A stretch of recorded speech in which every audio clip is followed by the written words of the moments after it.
ආයිබෝවන් කියලා පිළිගන්නවා මගේ යාළුවෝ හැමෝම.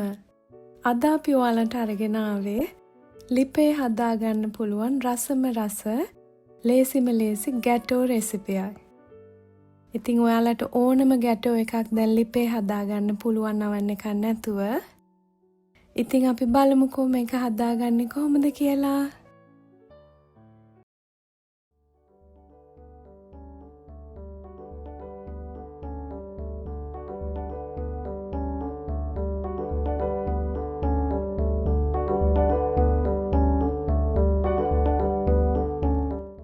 මුලින්ම බෝල් එකකට බිත්තර 2යි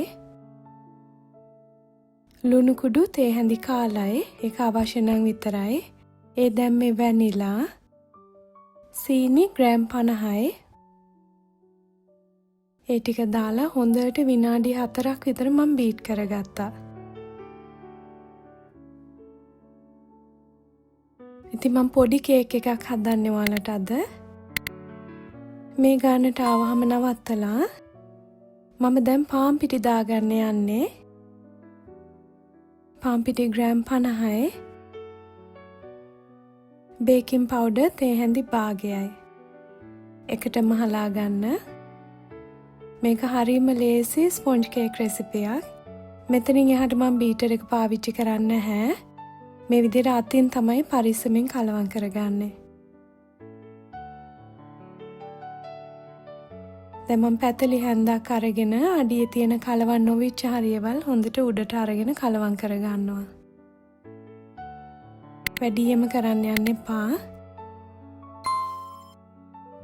දැන් මේක තැටියට දාගන්න යන්නේ අඟල් 6 හරි 4 පොඩි තැටියක් තමයි මම ගත්තේ.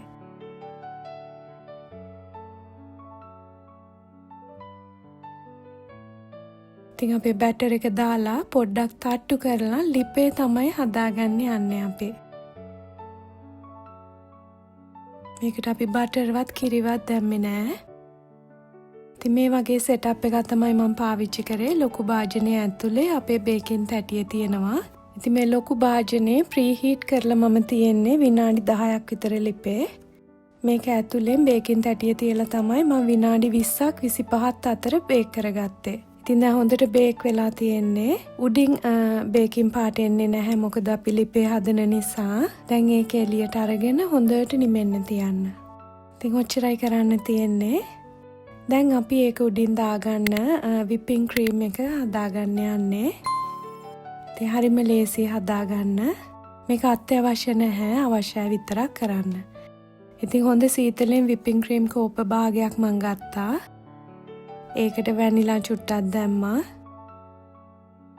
අයිසින් සීනි මේස හැන්දක් 2ක් විතර දාගත්තා. ඊට පස්සේ විනාඩියක් 2ක් විතර ඝනකම් වෙනකම් බීට් කරගන්න තියෙන්නේ.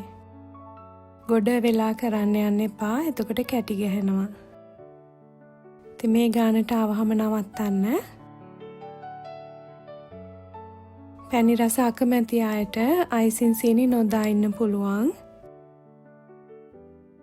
කේක් එක නිමෙනකම් මම මේක ෆ්‍රිජ් එකෙන් තිබ්බා.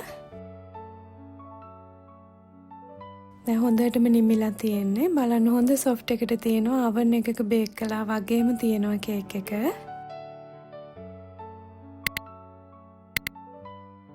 මේ තියෙන්නේ. අඩිය එහෙම කර වෙලා නැහැ. ගානට ඇවිල්ලා තියෙනවා. හොඳ ස්පොන්ජ් ගතියට තියෙනවා. හරිම සැහැල්ලු කේක් එකක් මේක. ඔයාලට ඕනම ගැටෝ එකක් මේ බේස් එක පාවිච්චි කරලා හදාගන්න පුළුවන්. අපි හදපු පයිනැපල් ගැටෝ, අඹ ගැටෝ, එතකොට chocolate gateau, coffee gateau, milk cake එක මේ ඕනම දෙයක් මේ බේස් එකෙන් කරගන්න පුළුවන්. ඉතින් oven එකක් නැතුව ඕනම ගැටෝ එකක් දැන් ඔයාලට ගෙදරම හදාගන්න පුළුවන්. මම හරිම ලේසි විදිහට මේක හදාගන්න විදිහයි අද පෙන්නන්නේ. මම මේ භාජනයේම ලන්ච් ෂීට් වලින් ඔතා ගත්තා. ඔතලා අපේ කේක් එක ආයෙත් ඒකෙන් දාගත්තා. ඔයාලට මේකට sugar syrup දාන්නත් පුළුවන්. ඉතින් පැණි රස වැඩි වෙන නිසා මම fresh milk තමයි දාගත්තේ. කෝප්පෙන් 3න් එකක් විතර දාගත්තා. නිවෙන්න ඇරලා හරි කූල් පිට හරි දාන්න. ඉතින් ඒක හොඳට පෙඟෙන්න තියන්න විනාඩි 5ක් විතර යද්දි පෙඟෙනවා. ඊට පස්සේ ඔයාලා කැමති විදිහට ඩෙකොරේට් කරගන්න අයිසිං කරගන්න පුළුවන්. මං කරපු විදිහ මං පෙන්නන්නම්. ඉතින් මේක තේ වෙලාවට වගේ මේසෙට ලස්සනට තියන්න 2-3 දෙනෙකුට හොඳ කේක් එකක්, හොඳ සයිස් එකක්. මම මුලින්ම මේක කෑලි 4කට කපලා තමයි අයිසිං කරන්නේ. ඒක අත්‍යවශ්‍ය නැහැ.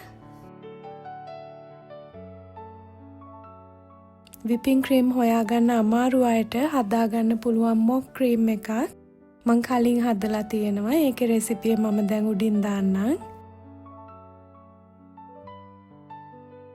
ඉතින් මම අපේ විපින් ක්‍රීම් එක මේ විදිහට පයිපින් බෑග් එකට දාලා මේ විදිහට තමයි මම පයිපින් කරගත්තේ.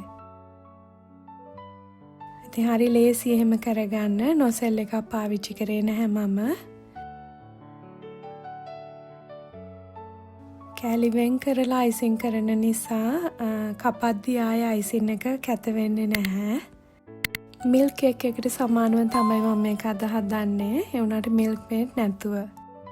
මේ විදිහට තමයි මම පයිපින් බෑග් එකේ කෙළවර කපා ගත්තේ. කෙලින් අතට නෙමේ ඇලේට. එහෙම කපලා තමයි අර විදිහට පයිපින් කරගන්න පුළුවන් වෙන්නේ. ඉතින් මේ කේක් එක තියන්න ඕනේ ෆ්‍රිජ් එකේ අනිත් හැම ගැටෝ එකක් වගේම. ඔයාලා කැමති පළතුරක් උඩින් දාන්න පුළුවන්, චොක්ලට් ටිකක් දාගන්න පුළුවන්, මුකුත් නොදා ඉන්න පුළුවන්, ජෑම් ටිකක් ඉහා ගන්න පුළුවන්. ඉතින් මේ විදිහට ලස්සනයි කියලා හිතුණා මට. ඉතින් මදි පාඩුවට මම තව ස්ට්‍රෝබෙරි සිරප් ටිකක් තිබිලා ඒ ටිකක් දාගත්තා. ලස්සනයි නේද? ඉතින් හරිම ලේසියෙන් හදාගත්තේ, හරිම සරල ගැටෝ එකක්. කවදාවත් ගැටෝ හදලා නැති ඔයාටත් මේක හරිම ලේසියෙන් හදාගන්න පුළුවන්. ලිපේනේ හැදුවෙත්.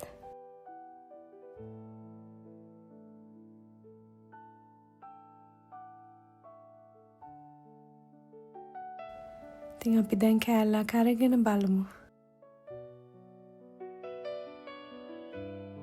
මේ තියෙන්නේ හොඳ සොෆ්ට් එකට, හොඳ ලස්සන, හොඳ නීට් එකට තියෙනවා. සුළු ව්‍යාපාරයක් කරන ඔයාටත් මේක හොඳ රෙසිපියක් වෙයි.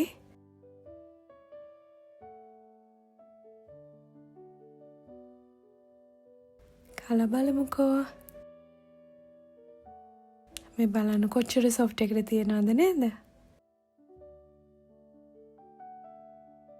ඉතින් ඔයාලත් හදලා බලලා අපිට කමෙන්ට් එකක් දෙන්නකෝ. එහෙනම් ඔයාලට ගොඩාක් ස්තුතියි. ආයෙත් අලුත් රෙසිපි එකකින් අපි හමු වෙමු. ඔයාලට සුබ දවසක්.